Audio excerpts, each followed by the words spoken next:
What's good, man? It's your boy Coach again.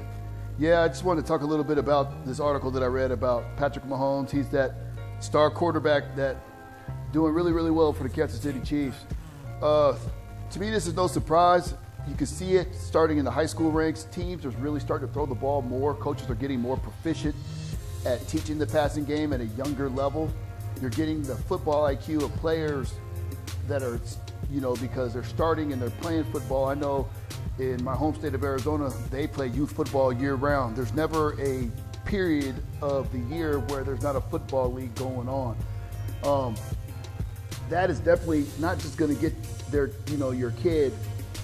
How can I say? It's definitely not just going to get your kid more coordinated and get their skill set up. What it does is it boosts their football IQ. There is some downsides to it. I mean, I coached youth football for a number of years, won 2 national titles, a couple state championships, and I can personally tell you that, that's a lot of hitting. If they're going to go all the way through to college and play a college career, you're taking a lot of hits to the head. I wouldn't recommend, to kids to play year-round. A lot of the parents still did it. I'd say take some off time, put them in a different sport, let them get some coordination for a different sport. But, all that ties into what you're seeing now with these quarterbacks that are being able to perform at a high level at a younger age and definitely at an earlier time in their careers than, say, NFL rookies of the past. Another big thing that you gotta take into account too with football is that the defenses now are a lot looser. Back in the day, running defensive back, cornerback, free safety, slot guy, nickel guy covering the slot. He can keep his hands on the guy the whole entire time he was covering. Can't do that anymore past 5 yards. So you're seeing the coverage is starting to loosen up. They're still trying to mask a lot of coverages. You're starting to see a lot of guys rolling in and out of coverages. You're seeing the zone blitzes being utilized a lot more.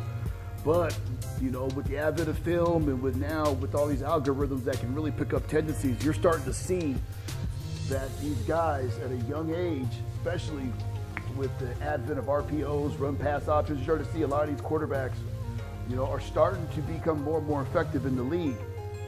The key is, to me, in my personal opinion, is are the NFL coaches adapting to the creativity of the football that's being played at the lower levels, particularly college and high school? Because a lot of times you see disconnects because you'll see an offensive coordinator that's been in the NFL for 30 plus years and he might be an I formation, pro style, 3-5, 7-step drop back, but you don't really see the 7-step drop back anymore. They'll put them in shotgun now. But you'll see these guys with these older offensive strategies, these older offensive philosophies, and they think that this college game is gimmick, and it's really, really not. I was really, really happy to see the Eagles win last year because of the fact that their head coach, got his start in high school football. And a lot of the stuff that he was doing, you see at the high school and college levels, and it turned out, along with a great Eagles defense, it turned out that he lost his draft pick, put in Nick Foles, and he still ended up winning the Super Bowl with a run pass option based offense. So, you look at what Andy Reid is doing, and Andy Reid is definitely, he was there since the beginning of the West Coast offense, and he definitely is a student of the game, and he's definitely one of the best teachers of the passing offense in the game. So I know he's up to date with the latest strategies and the latest formulas and the latest ways to get, his quarterback, to be successful. And you're seeing it right now with Patrick Mahomes. The key is, I think, for Patrick and a lot of these younger quarterbacks, you're seeing a little bit, of success out of the Cardinals quarterback with Josh Rosen. I think the key is with younger quarterbacks is they need to study not just film, but they need to study the work ethics of quarterbacks that were successful before them. And not particularly just the physical workouts, but the mental workouts. How much film are they studying? How are they chopping it down? What are they doing? And incorporate it and make it your own. Because once you start to do those types of things, that's when you're going to start to see yourself become more and more successful.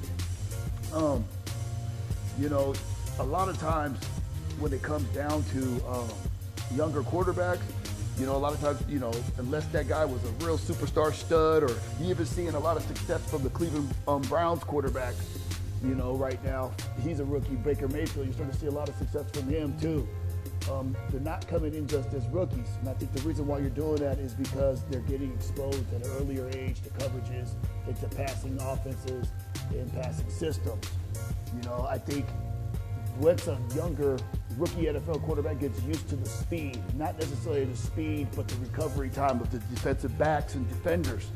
Once he gets used to that, that's when you're going to start to see him become more and more successful, a la Drew Brees, you know, Peyton Manning, Tom Brady-esque. So it's good to know, you know, after reading this article, that Patrick Mahomes is not just studying film, but he's studying the work ethic and the work habits of, you know, veteran quarterbacks and Hall of Fame quarterbacks like Tom Brady and such. I think he's going to end up being pretty successful, and we'll see what the Chiefs do this year.